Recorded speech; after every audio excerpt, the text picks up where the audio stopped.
안녕하십니까. 공인노무사 노동법 1 강의를 맡은 지영호 교수입니다. 반갑습니다. 간단하게 출제 경향, 그리고 수험 전략 이런 걸 좀 설명드릴까요?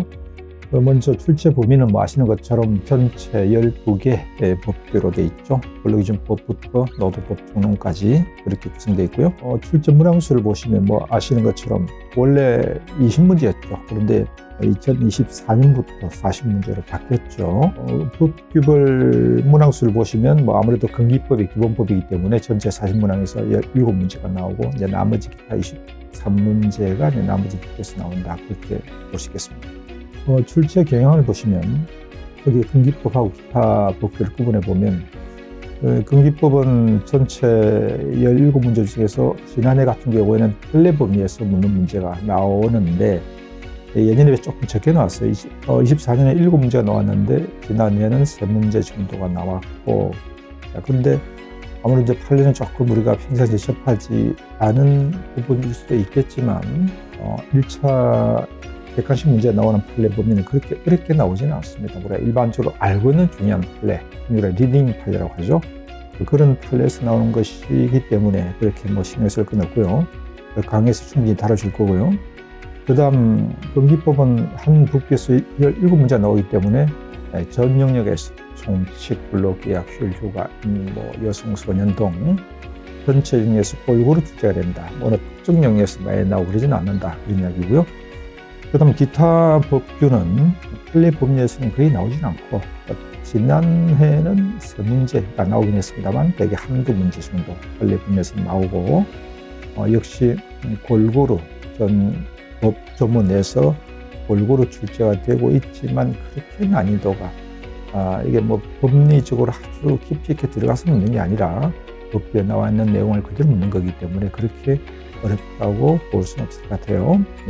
기출문제 분석을 하나 해보면 노동법 종론에서 예를 들어서 근로권 헌법 32조죠.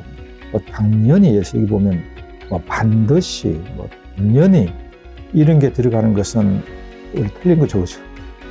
그런데 여기 3번에 보면 국가는 사회적 경제적 방법으로 근로자의 고용 증진과 적정임금 보장에 노력해야 한다. 이게 맞는 것인데 여기서 이제 적정임금과 최저임금, 최저임금은 시행해야 하는 것이고 적정임금은 보장하도록 노력해야 한다는 것인데 헌법 32조 법조문 그대로 나온 거잖아요, 그죠? 그래서 뭐 다른 거 볼 게 없이 그대로 나온 거 이렇게 체크하면 될 것 같아요.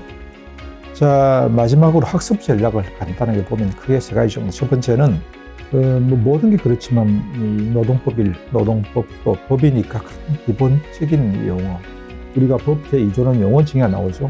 가장 중요하니까. 그래서 기본적인 용어 정리를 해야 되고, 뭐 기본 원칙들, 날짜, 숫자들 이런 거죠. 자, 예를 들면 파견 대상은 뭐냐, 범죄 뭐가 뭐냐, 뭐 구직금 중간 정선 사유가 뭐냐, 또 뭐 기간 2년 기간 제한을 받는데 기간 제한에 예외 사유가 있으니까 예외 사유가 뭐냐, 이런 거 가장 기본적인 그 파트에서 가장 기본적인 내용을 중심으로 학습하면 되겠다는 것이고요. 두 번째는 판례 범위가 뭐 서너 문제씩 나오니까 그동안 했지만 뭐 이상한 옛날 옛적 판례에서 나오는 게 아니고 최근에 시사적인, 최근에 누구나 다 알고 있는 팽층 판례에서 나오니까 그렇게 두려워할 필요가 없을 것 같고요. 그리고 세 번째는 너무 지역적인 문제에 매몰되지 말라. 뭐 벌칙, 벌금이 어떻고 뭐 그런 문제가 일부 나오긴 합니다만 그걸 맞추려고 그렇다고 우리가 만기할 수 있겠어요. 시험은 시험 문제로 풀면 되는 거니까요. 그래서 너무 지역적 문제에 매몰되지 말고 기본 사항 위주로 학습하면 충분히 가능하다고 보여집니다. 수업에 참고하시기 바랍니다.